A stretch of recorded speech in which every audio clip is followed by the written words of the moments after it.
Project Oakdale is a built-in low-code data platform capability for Microsoft Teams. It includes a subset of the capabilities of the data platform between Dynamics 365 and Power Platform that it provides and it exposes, which is the common data service, which allows you to store rich data types with enterprise capabilities and one-click solution deployment.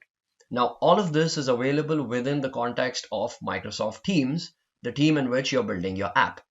Now, as part of the previous video, we've already gone ahead and built an app, which is a help desk application. Now, we will apply a approval workflow on our help desk ticket requests that come in. So basically, we leverage Power Automate in Project Oakdale. So back to my Power Apps Teams app. If I head over to the Build tab, this will list out all my teams. Now, one of my teams right here is called Playzone. And as part of this team, if I head over to See All, this will list out all the artifacts that are available as part of this team. Now, as part of the help desk application, we created tables. So let's head over to tables. So we created two main tables. We had our tickets table, which basically has information around tickets, which basically has information around the user requests coming in. So for example, we have the name of the ticket, the approval status. This is the column that we are going to leverage by applying the approval process on. The category of my tickets, which is a lookup column to another table. CDS is a relational database. We are leveraging those capabilities right here in Project Oakdale. And there are other details around my ticket, as you can see right here. Now, my approvers are going to take their approval decision and also provide comments. So I would like to add a column for approval comments. So I'm just going to go ahead and add a column right here and call this approval comments. And this will be of type text, and I will go ahead and create this column right here in the visual editor itself. So now my column for approval comments got added right here. Now that I'm done with this, I will go ahead and close this. So I have my tickets table and I have a second table which is called category. And if I head over to the visual editor for this table, so this is the data in my categories list. As you can see, I have defined my categories right here, facilities and IT, and these are the approvers that I have defined. In the tickets table, we have a lookup column that looks up to this table. We are leveraging the relationship behavior in Common Data Service right here. Go ahead and close this. So that's the backend tables that were created. We also built the help desk app. And if you would like to see how we built this, check out the first video. I will put the link in the description of this video. I have gone ahead and made certain UI updates to my help desk app. So let me show you how the app looks like now. If I head over to my help desk app and if I head over to edit, this will open my Power Apps Maker portal right within the context of Microsoft Teams. Now that my app is open within the context of Microsoft Teams, I will go ahead and preview my app. So as part of this app, it will list out all the tickets that I have created. So this is the gallery control that I have modified and added some additional data points in here and formatted this. So as you can see, if my ticket is rejected, it will show the red icon. If it is approved, it will be green. If it's pending, it will be yellow. And I have 3 tickets currently in the system. If I click on the gallery item, it will show me the ticket information right here.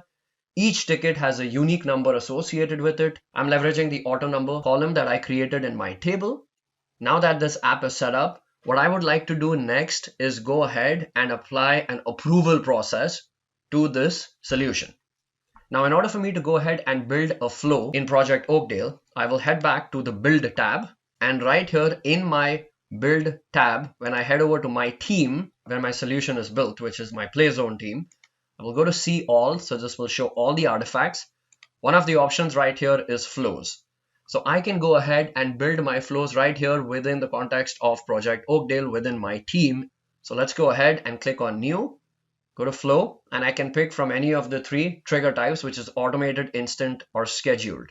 In my case, I will go ahead and pick an automated flow because every time a new request comes into my table, I would like my flow to get triggered. So I'm going to pick automated right here, and this will open flow directly within the context of Microsoft Teams. The trigger that I'm going to search for is when a record is created or updated current environment. So I'm going to pick this and I'm going to give this flow a name, and I will go ahead and click on create.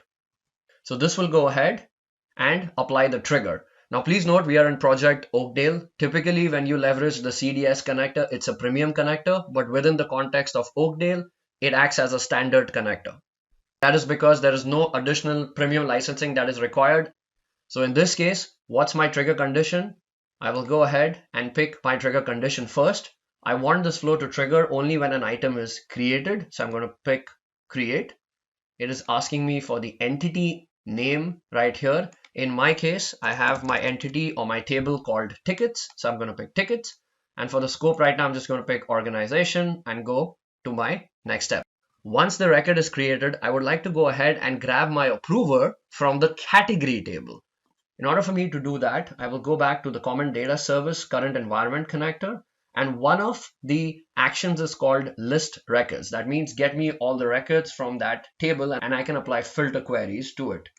So right here, I'm going to pick list records. My entity is called category.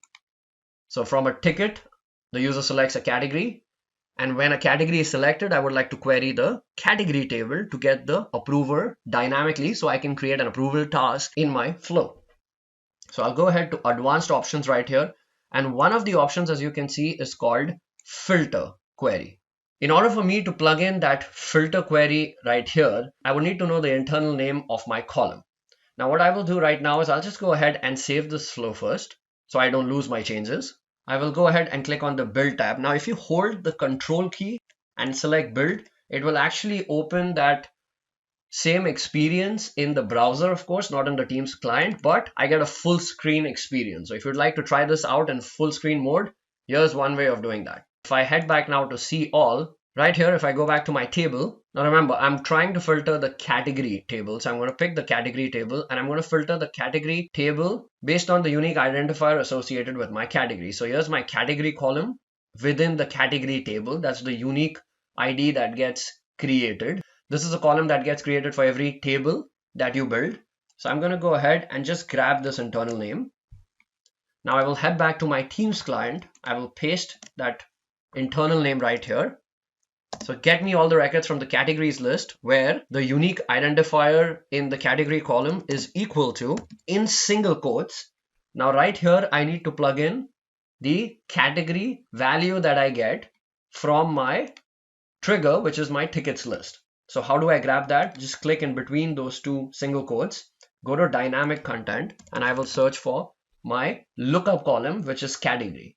Now I am interested in the value of that lookup column, which will have that same GUID that I'm looking out for in order to filter my categories table. Once I pick this will go ahead and filter out my categories table. Now, important to note, list records will always return an array object. So even though I know that my filter query will only return one record, I will still get the response as an array. Now the next step is to go ahead and start the approval process. So I will go ahead and start and wait, execute the start and wait for an approval action. And right here, I will pick my approval type. In this case, I'll pick first to respond. I anyways have just one approver in my scenario. I need to put the title for my approval. So for the title, I can put in new ticket and I can search in dynamic content for name.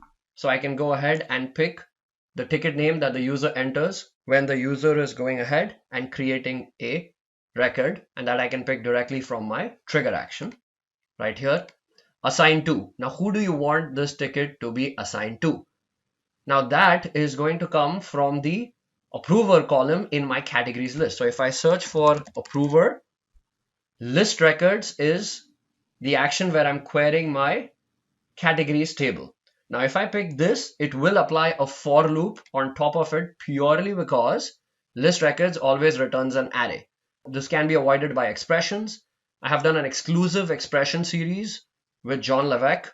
I will paste the link to the playlist in the description of this video, so do check that out if you would like to learn more about expressions. In this case, we are going to keep it relatively simple. I'll keep moving ahead. Details is where I can provide the details of my ticket. So for example, I can put in the name of the ticket from the trigger. Next thing I would like to put in, let's say, is the priority of the ticket. I'm going to put the priority of the ticket right here, and other details from my ticket. I can just grab it and place it right here in the details. So item link is an option where you can link the user directly to the item and provide a description for it. In this scenario, I'm just going to keep it simple. I've just started and waited for my approval process. Now, once the approval process is complete, I will go ahead and add a condition. And right here, I will check for the outcome of my approval action. If this outcome is equal to approve, in that case, I would like to go ahead and update my record. So again, I'm going to pick the CDS connector. And right here, there's an action called update a record. Once I select this, it will ask me for the name of my entity. So I want to update the tickets entity. It will ask me for the item ID. Now this is the unique GUID associated with the item, which is already contained in the trigger action. So how do I grab that? Search for tickets. That's the name of my table. That has that unique identifier. So I'm just going to grab this. Next, I'm going to go to show advanced options and define what columns need to be updated. So the approval status needs to change to approved. And I also have approval commands. And right here, I can search for the commands that the approver has put in. Now to execute the same steps on the right hand side. So there we go. On the right hand side branch, all I've done is change the approval status to rejected. And once again, I have my approver's comments in here if the approver puts in the comments during the approval process. Once we are done with this, I will go ahead and save my flow once again. Now right here, I would like to highlight one very important point. In Project Oakdale, whenever you create an app in Microsoft Teams, it sets up an environment at the back end for you. In that environment is where that CDS database is created. Now, in scenarios where you're using approvals in Flow, whenever you create your first approval action in a new environment, it takes time before the approval tables are deployed in your CDS instance. In this case, in your Teams environment. That can take up to an hour or two. So if for the first time you're running your approval action, you will notice that you will run into this error that I'm showcasing right here on my screen. So please be aware of this fact that it can take up to 2 hours just for that first approval action in that environment for any use. Now let's head over back to my team.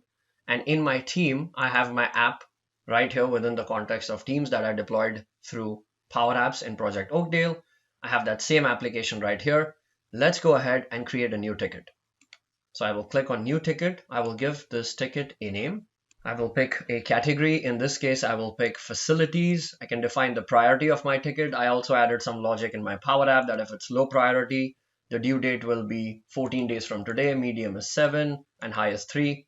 Let's say this is medium priority from my point of view, and I will go ahead and click save. Now, the moment I do this, it creates a new ticket for me right here, and this ticket, the status currently is pending. And at the same time, the flow, which was now listening to a new record getting created in my table, should trigger. Now that the flow is running, it has gone ahead and triggered when the ticket got created, and it should have triggered the approval process. Now, in my case, I picked the category as facilities. My account is the approver. So if I head over now to flow.microsoft.com, or if I go to my mailbox, right here, I get the approval task as an adaptive card directly in my email. So I can take my response right here, which is approve or reject. Also, if I have the Power Automate mobile app, I will get notified about it directly in my app. Plus, I can also go to flow.microsoft.com. Now, the key thing here is if I head over to the approval action center, I will not see that approval action right here. That's because for every team, a new environment gets created. So right here, I will have to go to Flow and switch my environment to the name of my team. So right here is the name of my team. There's an environment for it. If I head over right here, and if I head over to approvals, I see that approval action right here. I just need a new laptop charger, and I can take my approval decision from the approval center as well. You can also approve or reject from Teams. I have done a video series around approvals that covers all these concepts. The link to that playlist will be in the description of this video. So right here, I will go ahead and approve this, and my comments are going to be okay for now, and I'm going to click confirm. Now, the moment I click on confirm, my flow has completed the approval process. The condition has been evaluated as true because the approver approved it, and we've gone ahead and updated our record. Now let's check this in our app. So I will go ahead and just play the app right here. So we even view it. You can even view it in the browser, as you can see right here. And here is my ticket that has turned green because the approver has approved it. Also, if I head over to the backend table, and if we look at the tickets list and head over to the visual editor, right here is my ticket. The approval comment is recorded as well. The approval status is approved, and all the other details are right here.